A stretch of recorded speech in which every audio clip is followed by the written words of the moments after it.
Welcome to Real Talk World. So we've got this is David Stout to my left. I'm Cliff Witherspoon, and we have put something together that we are really excited about. We're going to be doing these podcasts for now once every other week. They'll go live Tuesday at about 7 p.m. on our Real Talk Facebook page. So make sure you check it out. We're going to have all sorts of fishing related topics and people covering everything from, and we're going to cover from Lake Jocassee down to Clark's Hill, the whole gambit.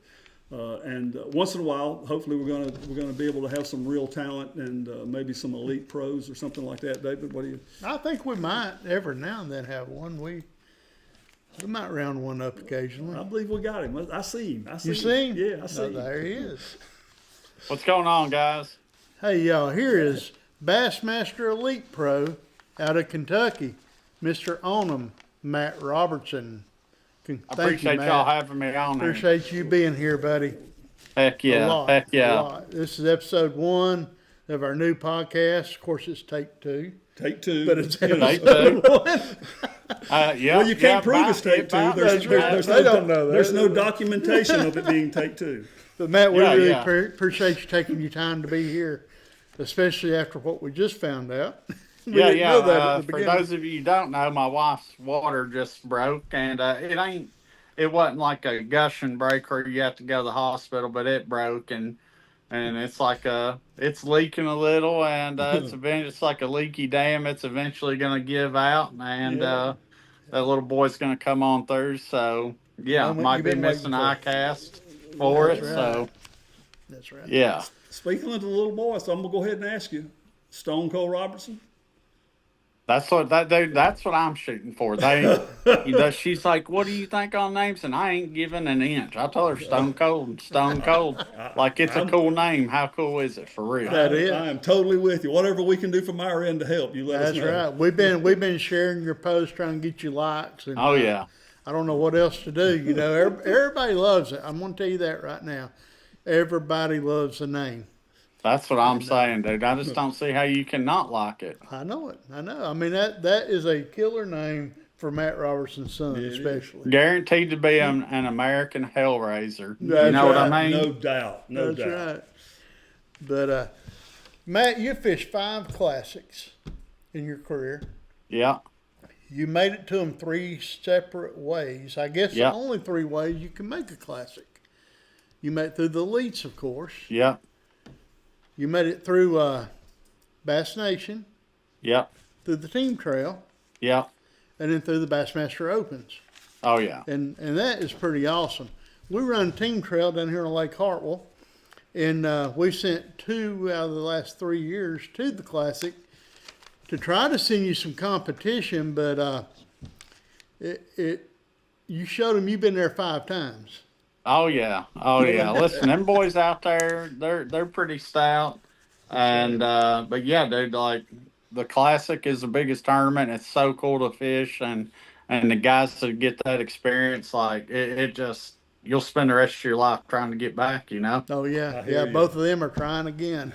Oh and I hope when I make it, Team Champion's going to be right here on Hartwell again this year, and it'll qualify for the Knoxville Classic.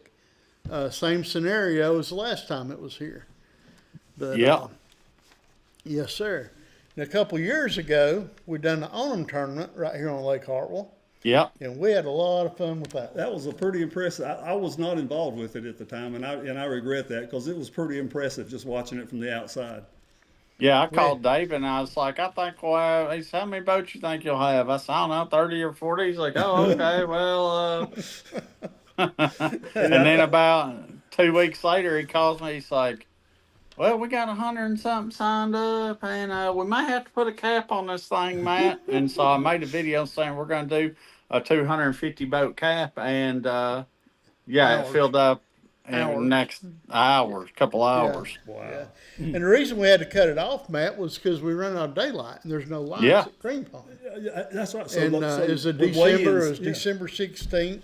Yeah, and you can't have no night tournament in December now. That's right. That's right. A week and a day before Christmas, and we had a boat here from Alaska. Wow. Yeah. We had a boat, And Matt, I don't know if you remember him or not, but there's a man that fishes our trail, Dale Hoyle, out of North Carolina. He is still asking me all the time, when's Matt going to come drive my stroker boat? You remember I want to drive that stroker? stroker boat. I know who you're talking about. Yes, sir. He asked me every tournament. I grew up with a couple boys in the bass club that had a stroker with the old Silver Johnson on it. And dude, them are some fast boats. Yeah, they are. They are. They are. Well, Dale's ready for you to drive that any time, he said. And but also around here in Anderson, we got the Wood Shop. Now, I know they're a big sponsor of yours. Oh, yeah. And, you want to tell a little bit about Willie and them over there? They're great people. I mean, great people. Oh, yeah. My buddy Willie over at the Wood Shop of Anderson, literally right down there, downtown Anderson. He builds the baddest cabinets in the world. And he installs them all over. He installed my cabinets in Kentucky, my buddies in Maine. He's installed multiple ones in Nashville, Key West. He does high-end, beautiful cabinets all over the country. Yeah, I saw you showing those cabinets off in that video that y'all did where we got to see a tour of your home. Oh yeah, they're badass, man. The best part of that home was the back deck. Was the back deck. I love the back deck. Yeah, he did that too. I got to give him credit. He did the back deck pontoon too. That is absolutely awesome. That is super nice. All right, Matt, I've been hearing some stories. I don't know if it's true or not. Something about a lucky rock. Yep. Seth's dad, we call him Pedro. He goes through this portal and gets us some gets a lucky rock, and he says the rock chooses the person. And yeah, I got a lucky catching rock for catching fish and a lucky boat rock to keep your equipment safe. So awesome. They stay in the cup holder. That's pretty good right there. Oh yeah. I remember hearing a story one time about your drain in the floor of your boat. Was it drain or the cup holder? My cup holder flew out. It was on Lay Lake, and I was culling fish, and I pulled them out of live well, and I didn't have the coal clips in them yet, and I set it in the floor, or I set it in between the seats while it flopped and went down through the cup holder and was flopping back there on top of the gas tank, and I couldn't reach it, and I was like, Almighty, what am I gonna do? I mean, I need this fish. I got to have this fish. Wow. So does that count as the 6 fish in your boat? We might need to get a ruling on that. I'll be honest with you. It was there. There was a time there where I was about to make a phone call. That's a good story. I heard that one before, and that's a good story. Matt, we got a lot of kids, a lot of high school kids, junior high kids, Crescent High School right here nearby. They help us at our tournaments a lot. Yep. And they have come to me and asked me, when we do these shows, if we could get someone to explain a little bit about glide bait fishing. Yeah. I don't do it, but I know there's no better than Matt Robertson to do it. Do you mind? No, I don't mind. Listen, I got the high dollar glide baits, but that doesn't necessarily mean I throw them all the time. If you're new to glide baiting, I would definitely start out with the cheaper ones. And I'll be honest with you, the Savage Gear Shine Glide, the 7.25-inch one, is one of my absolute favorites. And the thing about it is it's a fish catcher. It's nice and stable. You don't want a glide bait that rolls on its side. You want one that stays true in the water. Okay. And dude, it's bad to the bone. Yeah. And where do you fish them in the summer? In 90-degree water? So, boat docks. I actually just parallel docks. Yeah, around docks, offshore, any type offshore structure. Honestly, the most obvious stuff where you think a big one's hanging out, a brush pile, you know, on Kentucky, like a barge type, or you know what I mean? Just anywhere obvious, pressured fish. Have you got to see them on your live scope to throw at them, or do you? you don't have to, like, if you're fishing docks, a lot of times I'll just fish it with like my sight, because they'll Okay. be under the floats, Yeah, yeah. so you actually watch and bite it. Like, I like fishing it at Lake Norman, and I don't live scope them at all there, because usually that fish is suspended so close to the float that you don't see them on the live scope. Okay. Oh, okay. Yeah, So that makes sense. It does. Yeah. yeah, Well, speaking of live scope, everybody had different opinions on it. Yeah. And, you know, my opinion is I don't think it's good for the fish. yep, People target the big fish. mm-hmm. You know, they're not catching small fish anymore. They're catching big fish. Yeah, They're not fizzing them when they bring them up from deep, and killing a lot of fish. Other than that, you know, it's a tool. Yeah. What's your take on it? Listen, I will tell you, I don't think before fish had a safe haven, a place to hide and whatnot. Spawning They can't fish hide could now. spawn deeper where you couldn't see them. I know Kentucky Lake, the spawning smallmouth. Like, I think I talked to some local guys in the smallmouth population. Spawners seem like they're down compared to what they were last year. And I think it's because every one of them's getting plucked off the bed. Yeah. Yeah. And, Yeah. because they're out spawning in the middle of the lake. And like, I'll be honest with you, live scope, I like fishing with it, but as far as tournament wise, like, I think you ought to have to do both. I think you ought to be able to have to use live scope, but I think you ought to not be able to use it either. Like, Yeah. you ought to be able to have to catch them without it, right? Yeah. So Right.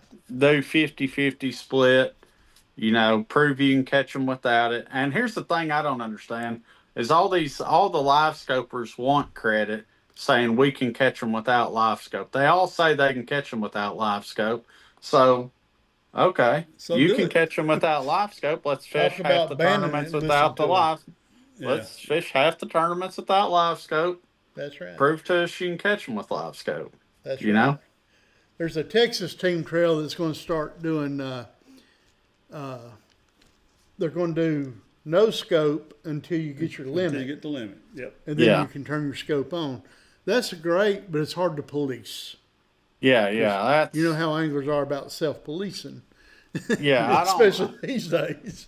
Oh yeah, like, you hear too many stories. I just Yeah. don't know if you need something more concrete than that. Right.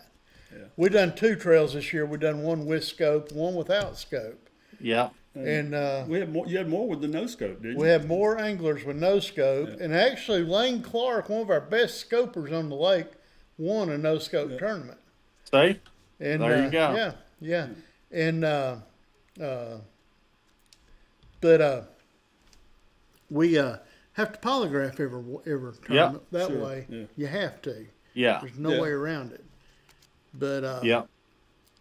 You ought to make Yeah. them run all GoPros, David. Like, you ain't out there fishing against them. You could check the GoPro footage and not say nothing. yeah, that's true. That's true. Yeah. I think we could do that. You know, Tackle Yeah, like, Warehouse. no I think, information get out, but you could check it yourself. Yeah, that's right. Tackle Warehouse, they do what, scope the first day, no scope the second day. Is that right? Yeah. Or no Yep. scope, then scope. One day with Yeah. and one day without. Okay. Yeah. And final day they use it, I think. So, Yeah. but I think MLF, honestly, I think MLF got the best deal going. they put on, the most thought into it for sure. Yeah, on the invitationals and the Bass Pro Tour, because even where they can use it for one period, they have the judges where they can police it. We're not in a That's right. situation where we have the judges to police it. But, like, I think MLF knocked it out of the park as good as somebody can. Yeah, that's right. Yes, sir. Yeah, I think we're still a few years away though from it kind of settling and figuring out exactly what the deal's going to be. Oh yeah, I think you're going to see. I think MLF will probably stick with what they got. I would guess, just because I feel like as a good middle ground. Yeah. And you don't hear none of the live scopers. I talked to Drew Gill about it, and he don't. I mean, he didn't complain about it at all. You know. Right. That's Okay. right. Matt, I know you're busy. You might have ICAST next week. Maybe not. Yep. Maybe not. I might not Usually be have going. Like I'm really on the fence. Like I got a feeling she's gonna pop this kid out in the next day or two. So you'll either have ICAST or Stone Cold, one or the other. That's right. We got Then what you got coming up after that? Dude, I was actually gonna, depending on this baby, I was actually gonna hop in the Invitational up on the St. Lawrence River, and the MLF Invitational up there. But then, the 1st of August, got to go to St. Clair for the elite event. Good deal. Good deal. Yeah. Man, well, we wish you the best. We truly do. We're going to let Yeah, you yeah. get back to Colleen, take care of her, and we're looking forward to meeting Stone Cold soon. Heck yeah. And you know, a Yeah. lot of people watch it. The fact that you're able to do this and have fun doing it and Oh, don't yeah. take it too serious, that gets you a lot of attention, and it's very much appreciated. Man, we really yeah. appreciate you, buddy. No, yeah, I appreciate it. And, you know, everybody, you got to have a good time regardless of what you're doing. And, yeah, you know, any sport, whoever's doing it, you see them having fun. So That's just right. remember that. Yeah. Well, brother, good luck, and we'll talk to you real soon. Thanks for your patience with us. Oh, yeah, ain't no problem, fellas. I appreciate y'all having me on. Yes, sir. Thank you, buddy. Thank Colleen for letting you do it tonight now. Oh, I will. I will. All right. All right. Good day. We'll see you, buddy. All right, see you, buddy. Bye. All right, everybody. Y'all heard it from the one and only Matt Robertson right here on the first episode of Real Talk. That's a pretty good way to start right there. That's a Now, good way to that's- start that's right at his there. own time. And we appreciate everybody tuning in. And, you know, Cliff, we don't have our next guest scheduled yet, but we will get it scheduled. We can post on our site who it's going to be. I know we had someone wanting to talk about youth getting involved in Okay. tournaments. I think that would be a good topic. I really do. All right. I've got just the people for that. Okay. It'll be a good episode too, I think. All right. And Well, I want us, and just to let everybody know, I really want us. I don't want to get locked into any one thing that we're doing here. I mean, obviously, it needs to generally be about fishing and on our lakes. But yes, sir. But normally we're going to talk about what's happening on the lakes. well, in the dead of the summer, that ain't much. But right now, there's not much happening. That's right. Yeah. All right. So, Okay. Well, and I think we're on time, and I think it's going to work. This is just one example. I mean, you never know who's going to be here. I know one of us has some really good connections with some really important people, and thank you, Cliff. we'll see how it goes. Thank everybody for tuning in, and We'll like I said, we'll do it again in 2 weeks. See y'all in 2 weeks. Good day.